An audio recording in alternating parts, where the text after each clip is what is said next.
es decisivo para el país. Me refiero al tema de educación. La ministra del ramo está hoy con nosotros, es la licenciada Anabela Giraca. Señora ministra, gracias por estar acá. Buenos días. Un gusto, Luis Felipe, muchísimas gracias y un fuerte abrazo a la audiencia. Bueno, empecemos ya a platicar entonces, porque las preguntas lo que buscan es precisamente saber no solo lo que encontraron, sino lo que piensan hacer. Y empecemos por lo primero. ¿Qué se encontró en ese ministerio que no se esperaba, licenciada Giraca? Bueno, Luis Felipe, estamos ahorita en un proceso, la verdad, muy serio de análisis de lo que estamos encontrando. Quisiera dividirlo en dos partes. La primera parte sería todo el tema de infraestructura escolar, los edificios de aproximadamente 36,000 escuelas que se encuentran en un estado verdaderamente lamentable, más de lo que imaginamos. 36,000 escuelas. 36,000 centros educativos, y me atrevería a decir que están en situaciones verdaderamente lamentables. Bueno, yo escuché que se había ofrecido que para los próximos 3 meses 4,000 iban a ser remozados. Para eso nosotros tenemos ya un plan de emergencia. El plan de emergencia ya lo iniciamos. Ya estamos ahora en el tema de las transferencias. Ya contamos con los 300 millones para atender el remozamiento de 4,000 escuelas aproximadamente en una primera etapa. Y el proyecto va a 10,000 escuelas atendidas en este año. Ahora bien, ¿es suficiente el tema de remozamiento? Sería la primera pregunta, porque lo que estamos viendo es de verdad una situación catastrófica. En todo caso es muy lento, porque imagínense, son 10,000 en un año de las 36,000. ¿Esto cómo hay que entenderlo? Hay que entenderlo que el proceso, digamos, esto pasa por las departamentales, luego las OPFs, que son las organizaciones de padres de familia. Primero seleccionar las escuelas prioritarias. Y realmente ahí hemos encontrado un problema, porque prácticamente la mayoría son prioritarias. ¿Cómo escoger a las primeras 4,000? Las que nunca han sido atendidas, las escuelas que han pasado por eventos climáticos, las que están en peores condiciones. Sin embargo, esas condiciones, condiciones a grandes rasgos, lo que he visto, ahí sí presencialmente lo he visto, son escuelas que no cuentan con láminas, techo, no tienen ventanas, son escuelas que no tienen... Es decir, durante la temporada lluviosa, ¿qué pasa? Y sobre todo no tienen espacio para manipular los alimentos, o sea, una pequeña cocina donde se puedan cocinar los alimentos del día. Son escuelas que están en situaciones verdaderamente terribles.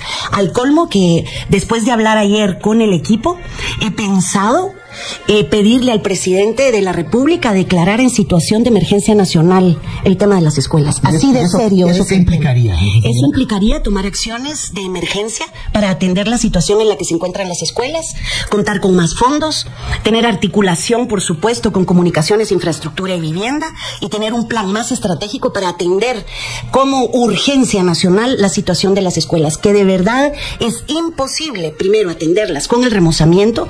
Acuérdese que la ley nos permite hasta 75,000 quetzales por establecimiento. Eso lo único que hace es, obviamente, garantiza techos, ventanas, puertas, mejorar los sanitarios. No hay problema si el terreno no es propiedad del Estado. Exacto, eso es otro tema, ¿verdad? Pero la verdad necesitamos nuevas escuelas, necesitamos de verdad ponerle mucha atención a este tema, pero muchísima atención, y lo vemos como un tema de urgencia nacional. Cuando usted dice presencialmente, he estado ahí y he visto, ¿qué le han dicho los padres de familia, por ejemplo? Mire, tenemos tantas denuncias diarias sobre la situación de las escuelas, de padres de familia, de OPFs, de alcaldes, mire, es tanta la necesidad ahora que se va a empezar con los remozamientos, diciendo, y la verdad, todo es necesario. O sea, son tantas escuelas en situación deplorable, podría usar esa palabra, que la verdad, 4,000 escuelas y 10,000, que ojo, en 8 años no se ha llegado a esos números, pero digamos que lográramos las 10,000 este año no es suficiente. Y creo que hay que invertir más. Escuelas que tienen, por ejemplo, daños estructurales, escuelas que están en lugares que no son seguros para las niñas y los niños, adolescentes o jóvenes. Yo me atrevería a decir que no se trata solo de pintar las escuelas y dejarlas bonitas. Son temas estructurales que hay que atender con urgencia. Bueno, el experto en educación Fernando Rubio, en una entrevista en diciembre del año pasado, ya haciendo el análisis del reto que le esperaba el nuevo gobierno, dijo, entre otras cosas, que con lograr que llegaran los maestros los 180 días, o sea, los 5 días de la semana, eso ya era una gran conquista. ¿Podemos ahondar en eso? Claro. ¿Cuán difícil es eso? Claro que sí. Mire, el tema de los maestros es otro gran tema, ¿sí? Ahora ya tenemos a los maestros contratados, sin embargo, embargo, tenemos que esperar a que termine la matrícula. O sea, los niños terminan de inscribirse hasta mayo aproximadamente, ahí se cierra la inscripción, y lo que necesitamos ver y determinar es hacer una reingeniería del número de maestros que hay por escuela, ¿cierto? Maestros a veces quechís que están en área quiché, cómo redistribuir la presencia de los maestros, eso es muy importante saberlo. ¿Hay un problema en materia de idioma o no?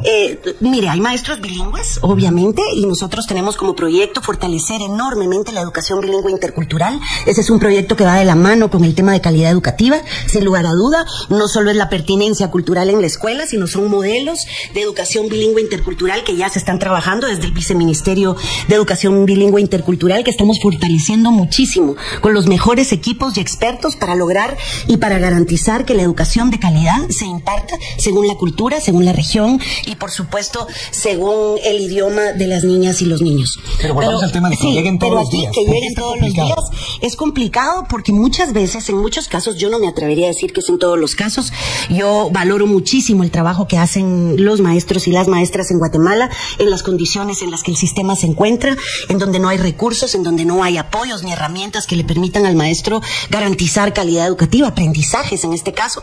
Así que lo que nosotros vamos a hacer es, a través de los nuevos directores departamentales, garantizar que haya seguimiento a través de supervisores para que los maestros cumplan con su presencia en la escuela. Bueno, por cierto, los cambió a todos los directores. Efectivamente, a todos, porque nuestro proyecto educativo requiere realmente de reordenar la casa, y eso pasa por hacer una convocatoria que cumpla con los requisitos que nosotros queremos o necesitamos para un director departamental.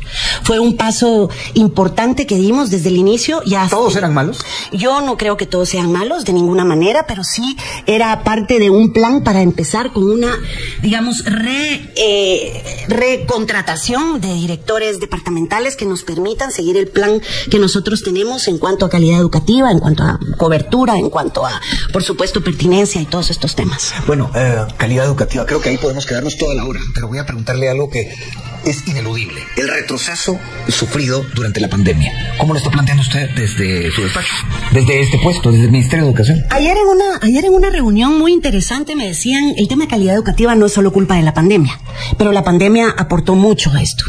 Nosotros, ese retroceso en aprendizajes, tenemos ya, y quizás es lo que más me entusiasma ahora, y te lo voy a decir porque hay un equipo fuertísimo que está planteando ya una estrategia para iniciar prácticamente. Nosotros inauguramos el ciclo escolar el próximo lunes 19, y a partir de ahí vamos a implantar esta metodología de recuperación de aprendizajes, porque lo que tenemos es niños en 4º grado primaria que no saben leer y escribir, porque en la pandemia fueron promovidos automáticamente y no se les evaluó, y prácticamente el aprendizaje a distancia no fue efectivo. ¿Tiene números de eso? Entonces no tenemos números, 20%, pero sí 50%. Me atrevería a decir un 50%. No quisiera asegurar sin saber leer y escribir. No quisiera dar un dato que no lo tengo en este momento, pero sí te puedo decir que es una cantidad importante en donde recuperar los aprendizajes tiene que ser nuestra primera acción.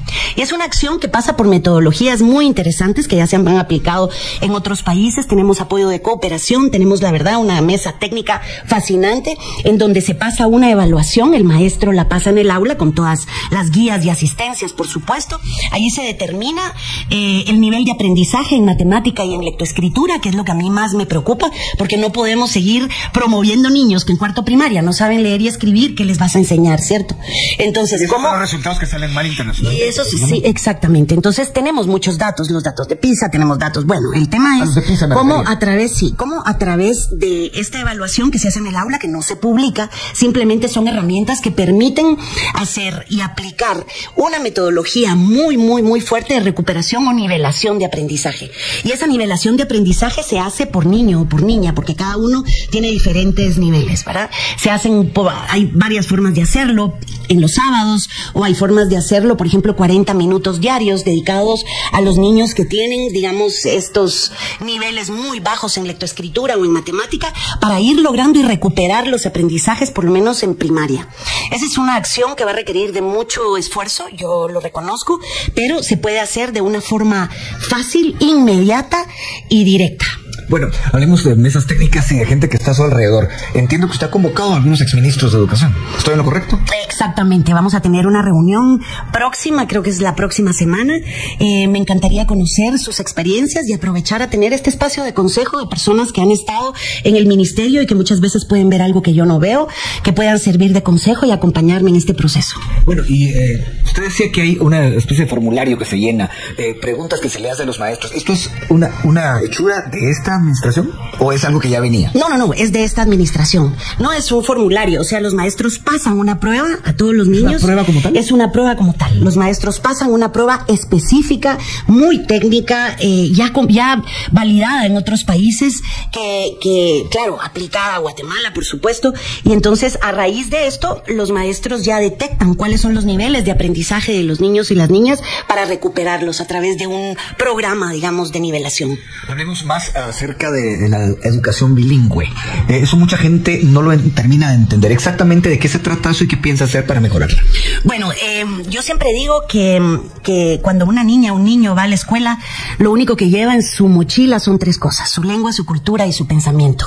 Es un derecho humano que el sistema educativo responda al idioma y responda a la cultura de la niñez guatemalteca. Recordemos que la lengua es una herramienta de aprendizaje, Luis Felipe. El idioma no sirve solo para comunicarse. A través del idioma los niños y las niñas aprenden. Hay la educación bilingüe intercultural, hay un viceministerio de educación bilingüe intercultural, porque el país diverso que tiene necesita aplicar a nivel lingüístico y cultural todos los contenidos y conocimientos. Definitivamente no podemos enseñarle a un niño en primero primaria que tiene una lengua materna y que no domina el español como segunda lengua todavía, enseñarle de una forma violenta o agresiva en otro idioma, y por eso muchas veces los niveles de aprendizaje son muy pobres. Entonces, la metodología de enseñanza bilingüe intercultural se ha aplicado ya en muchas escuelas. Es una metodología, incluso, acuérdese que existe la formación de docentes en educación bilingüe intercultural. Hay muchos docentes capacitados para aplicarla en cada región, en cada comunidad, y en donde no solo los contenidos, sino los aprendizajes se dan iniciales en lengua materna, por supuesto con enseñanza de castellano como segunda lengua, también con metodologías apropiadas que se han desarrollado por muchos años y que han tenido éxito. Bueno, entiendo que vamos a la pausa, pero además creo que hay noticia, así que vamos directamente a eso. Por favor, quédese con nosotros aquí en La Primera Hora. Inmediatez. Son las 9 de la mañana con 20 minutos, 9:20. Información que se está generando. Es Lester Ramírez quien nos ofrece los detalles. Buenos días.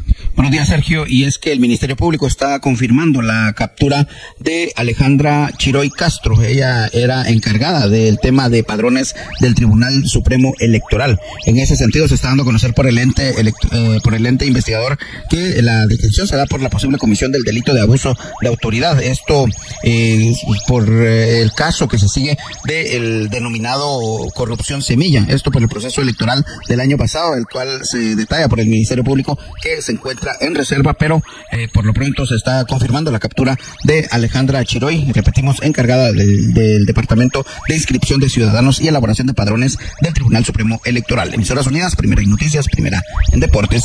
Seguimos esta charla con la ministra de Educación, Anabela Giraca. Estamos hablando acerca de lo que encontró en dicha cartera y de lo que piensa hacer. Entre otros datos, bueno, hay más de 30,000 escuelas en mal estado. Para los próximos 3 meses, esta administración ofrece remozar 4,000 y para todo el año 10,000. Sin embargo, como la misma ministra lo ha admitido, eso es insuficiente, entre otras cosas. Pero bueno, sigamos platicando acerca de este tema de declarar, no estado, sino situación de emergencia, ¿fue lo que dijo?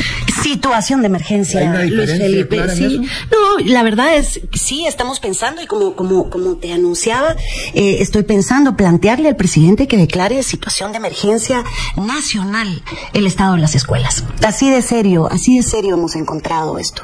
O sea, no, insisto, sabemos nosotros que el remozamiento no es suficiente. Bueno, es un avance, tema que no se ha cumplido en 8 años. Llegar a 10,000 escuelas en un año es importante. No voy a decir que no, pero hay escuelas que presentan situación incluso de alto riesgo, que están en espacios, digamos, que no dan seguridad a la niñez.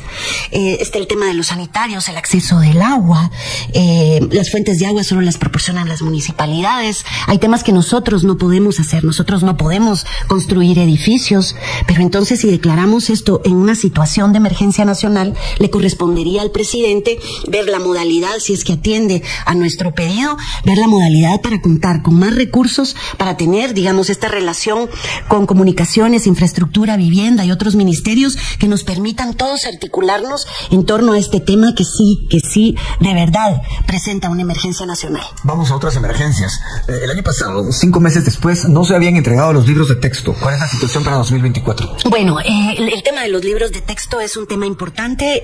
No encontramos suficientes libros de texto. Hemos distribuido 1.500.000 libros, ya están en todos los centros de acopio de las escuelas, en idiomas mayas. Bueno, se necesita distribuir millones de libros. Está mucho más que esto. Está mucho más que esto. Esto no es suficiente para nada. Hemos logrado distribuir, están en los centros de acopio también, libros para primero y segundo primaria, que van alrededor de 1.200.000 libros. Esto lo que nos obliga es iniciar muy pronto con la elaboración de nuevos materiales, con la adquisición de nuevos libros, para poder garantizar que en el 2025 los niños y las niñas cuenten con este recurso. Hoy no está en nuestras manos. Lo que sí hicimos es agilizar muy pronto de bodegas a centros de acopio de las departamentales, en donde se distribuyen a las escuelas lo que hay. Lamentablemente, esto para nada es suficiente, para nada cubre con la necesidad de libros en las escuelas, y es muy triste porque se dejó de producir materiales, y nosotros pues ahora con mucho entusiasmo vamos a empezar a trabajar en esa línea para que el próximo año los niños y las niñas, los adolescentes y jóvenes también cuenten con libros de texto. Señora ministra, según su experiencia, ¿por qué ha ocurrido esto? Porque es recurrente. O sea, muchos expertos hablan de eso, que lleguen a tiempo los libros de texto. ¿Cuál es el problema? Y es que el tema no es que lleguen al tiempo, el tema es elaborarlos, elaborar materiales y adquirirlos. Representa de verdad esfuerzos, pero hay unidades dedicadas a esto. O sea que sí hay equipos dedicados a esto, hay expertos en elaboración de materiales. Por eso nosotros estamos contando con los mejores técnicos para este tipo de abordajes, el elaborar materiales, pero eso se hace con una calendarización. La elaboración, la impresión o la adquisición de materiales que me estaban diciendo, por ejemplo, algo interesante. Hay varias escuelas o colegios que usan libros mexicanos, ¿verdad? Y entonces hasta aprenden el himno mexicano. O sea, tenemos nosotros que elaborar nuestros propios materiales. Que aprenden escuelas que aprenden porque les han donado libros mexicanos, y está muy bien. Pues yo no me voy a oponer ante la carencia que hay de contar con libros, pero es obligación del Ministerio de Educación, y esa es una obligación política, Luis Felipe, porque ahí es donde está la guía y la línea política de educación. Entonces nosotros tenemos, y es obligación del Ministerio de Educación, en amarre con la reforma curricular, con el currículum nacional base, y una revisión profunda también, ¿verdad?, de los contenidos del currículum nacional base, que tiene buenas cosas, pero también otras que hay que corregir con urgencia. O sea, todo el tema de calidad educativa para nosotros es prioritario, porque yo he de decirte que de nada sirve tener una escuela linda, remozada, bien pintada, con sus ventanitas, con sus techos, en donde no vas a garantizar ningún aprendizaje. El tema de calidad educativa es nuestro tema, es prioritario. Y para eso hay muchas acciones que pasan por la educación bilingüe intercultural, que pasan por elaboración de materiales y textos que garanticen aprendizaje, con metodologías que de verdad aborden. Por ejemplo, te voy a decir algo importante.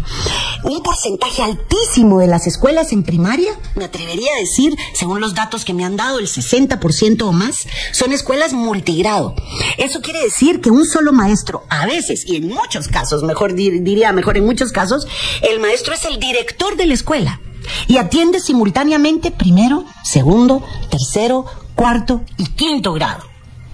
Si ese maestro o maestra no cuenta con metodologías para trabajar multigrado, si ese maestro no cuenta con libros de texto, si ese maestro no cuenta con las herramientas necesarias, espaciales, para trabajar simultáneamente diferentes grados, la educación es un fracaso. Pero digamos, eso no es lo ideal, eso de trabajar multigrado. Es que no es lo ideal de ninguna forma. Sin embargo, atender ese tema en un 60% de las escuelas es un tema que hay que atender con estrategias. Y parte de la estrategia es, al menos, mientras eso se va, mientras vamos nutriendo con maestros las escuelas, mientras las escuelas, digamos, tienen más espacios para dividir por grados, mientras las escuelas se van mejorando en su infraestructura, necesitamos abordar con métodos, con acciones específicas para atender multigrado, por ejemplo. Entonces, todos esos son temas de calidad educativa que enfrentamos y que definitivamente no están ajenos a nosotros. O sea, el tema de calidad, revisión de contenidos, metodologías que se apliquen según las condiciones de cada escuela, y por supuesto la atención a maestras y a maestros con herramientas. Por supuesto, nosotros tenemos ahora como plan, Luis Felipe, y ese es otro tema fascinante también, el tema de introducir tecnología en por lo menos... Por lo menos puede jugar la tecnología en todo eso. Puede jugar un papel fantástico. ¿Cómo han pensado ir adquiriendo, me imagino, computadoras, laptops, no sé qué es lo que van a hacer en pero es el tema. Otra vez, el huevo o la gallina. ¿Cómo podés garantizar conectividad en escuelas que no tienen energía eléctrica? ¿Cómo puedes garantizar conectividad en escuelas que no cuentan con ninguna seguridad? Lo cual se dio mucho con en la paredes, pandemia. ¿verdad? Exacto. Entonces, ¿cómo lo manejas? O sea, ¿qué viene primero?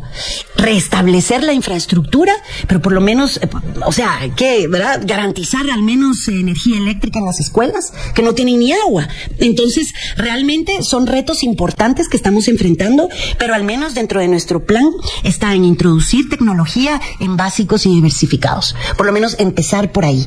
Sin embargo, lo tenemos muy pendiente, lo tenemos muy presente, nos hemos reunido ya con varios expertos en este tema, porque es un tema para nosotros prioritario. Entiendo que es difícil. ¿Hay cooperación internacional hay disponible cooperación, para eso? mucha cooperación. ¿De dónde está viniendo eso? Está UNESCO, AID, Banco Mundial, está, bueno, la verdad, el BID, o sea, hay muchas formas de abordarlo, ¿verdad? Un dato de pero cobertura, necesitamos sí, usted habló de diversificado y recuerdo, según entiendo, el 20% de los adolescentes entre 16 y 18 años es el porcentaje que cursa grados diversificados. Ajá. ¿Eso se mantiene así? Sí. Lo que pasa es que, mira, es otro tema que para nosotros al hablar de cobertura, por ejemplo, ¿cómo vamos a garantizar mejor cobertura? Nuestra propuesta es 10% de cobertura en preprimaria y en básicos y diversificados. Cuando dice 10%, ¿a qué se refiere? En 4 años, a aumentar el 10% en cobertura. Esto lo que nos trae son esfuerzos muy grandes, porque pareciera que no suena importante, pero es importante. Entonces, aquí aplicamos algo muy, muy interesante, que es la educación extraescolar y alternativa. Tenemos el viceministerio y ahora lo estamos nutriendo con grandes técnicos, con fondos, con experiencia, para poder atender a todos estos jóvenes que quedan fuera, y muchas veces niños que quedan fuera del sistema educativo, quedan fuera por diferentes razones. Y les estoy hablando más de 2 millones de jóvenes que no están escolarizados por razones de pobreza, de migración, por muchas razones. Y que por sobreedad, que ya no fueron aceptados en la escuela. Y estos jóvenes muchas veces no han cursado ni siquiera primera... ¿Cómo es sobreedad? ¿Hay algún límite de edad? Sí, es que hay un límite de edad para atender a los niños, para recibirlos. Si pasan los 12 años ya no eres recibido en primero primaria, entonces quedan fuera del sistema, tienen que trabajar, aportan a la familia, o sea, la mayoría trabajan. ¿Es lógico eso? De ninguna manera, los jóvenes deberían de estar en la escuela. Pero digamos, ¿alguna razón hay para no aceptar a un niño de 12 años? Eso es un tema que deberíamos de revisar, yo también me lo cuestiono, ¿verdad? Pero hoy por hoy así funciona. Ahora, ¿qué hacemos con eso? Lo importante es qué haces con esa gran población juvenil que está fuera del sistema. Para eso la educación extraescolar y alternativa es fundamental, porque es la que garantiza primaria acelerada, secundaria acelerada, educación a distancia, utilizando tecnología, utilizando la radio. Estamos, tratando de hacer este modelo que permita atender a estos jóvenes con puente a un empleo digno, por supuesto. O sea, son jóvenes que necesitan, que están fuera de la escuela, migrantes que retornan y que están fuera del sistema. ¿Y qué haces con ellos? Atenderlos con métodos flexibles, porque el Ministerio de Educación debe de ser como ese papel termoencogible de los regalos, ¿cierto? Que se pega a la realidad. Y lo que se pega a la realidad y lo que encontramos es eso, jóvenes que están fuera de la escuela porque el sistema no ha sido flexible y no los atiende.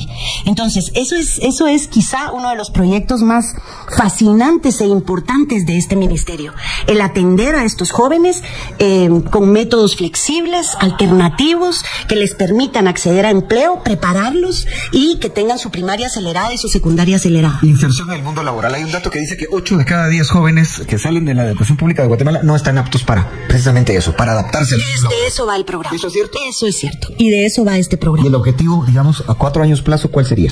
Dejar el programa en estos números. El objetivo sería dejar este programa instalado. O sea, la verdad es que instalar este tipo de programas y de atenciones es importante. Muchas veces solo queremos ver resultados, pero a veces no vemos que tenemos que dejar esta línea trazada de atención a jóvenes con modelos flexibles, alternativos, que les permitan acceder al empleo. Tenemos ya múltiples conversaciones con empresas que dicen, si ustedes los preparan, nosotros podemos contratarlos. Pero estamos haciendo incluso evaluación de qué es lo que quieren los jóvenes. Porque vamos a hacer al principio, y eso es también un tema interesante, ya está montado planteado es hacer una consulta nacional a jóvenes escolarizados, en este caso, para saber qué es lo que ellos necesitan y cómo están viendo la educación del país. Porque yo creo que basta de hablar de los jóvenes, hay que hablar con los jóvenes. Y nosotros queremos abrir este espacio para saber de su propia voz cómo están viendo y cuáles son sus necesidades, sus prioridades, sus entusiasmos, dónde tienen ellos puestos el corazón realmente en el sistema educativo. Me queda poco tiempo para ir a la pausa, pero este tema es ineludible. Pacto colectivo, Javier Acevedo. ¿Cómo se lo está planteando? Bueno, antes Javier Acevedo, dirigente magisterial. Sí. Recordemos. Sí. Bueno, antes de terminar su gestión, el gobierno anterior solicitó al sindicato mayoritario la presentación de un borrador para el nuevo pacto colectivo y creó una comisión ministerial para este efecto, Luis Felipe. Ahora las autoridades que dejaron el exactamente. ¿Y esto qué significa? Ahora nos corresponde a nosotros enfrentar la negociación de dicho pacto. Recordemos que para nosotros el pacto colectivo solo funciona si provoca mejoras en la educación. Eso es importante decirlo. La ley obliga al Estado a enfrentar estas negociaciones, o sea, no tenemos alternativa. Es una obligación que debemos que dicen que no hay dinero para eso. Que debemos de cumplir, y desde nuestro punto de vista esta negociación debe de tener o debe sufrir un giro importante, y es un giro abierto y transparente que devuelva este tipo de negociaciones a la mesa, Luis Felipe. No nada debajo de la alfombra, no negociaciones a puerta cerrada, sino realmente queremos regresar en esta obligación que tenemos por ley de negociar el nuevo pacto colectivo, ponerlo sobre la mesa e informarle a la población sobre los avances, los retos que enfrentamos en este nuevo proceso. Antes de la pausa, ministra, hay mucha gente que nos está escuchando que la percepción que tiene es que cualquiera que llegue a su puesto está contra la pared cuando tiene que hacer ese tipo de negociación. ¿Usted se siente así? De ninguna manera. Yo creo que tenemos que cambiar en el imaginario esta visión, Luis Felipe. O sea, si nosotros logramos negociar temas que estén única y exclusivamente vinculados a la educación y a la mejora de la educación, yo creo que podemos lograr algo. O sea, nosotros no vamos a negociar ni firmar nada irresponsable. Ojo, no tenemos ahora sindicatos que nada desfinanciado por eso. Nada irresponsable. Tenemos que ser francos y tenemos que ver con qué contamos, y yo creo que cada centavo en educación debe ser destinado a educación.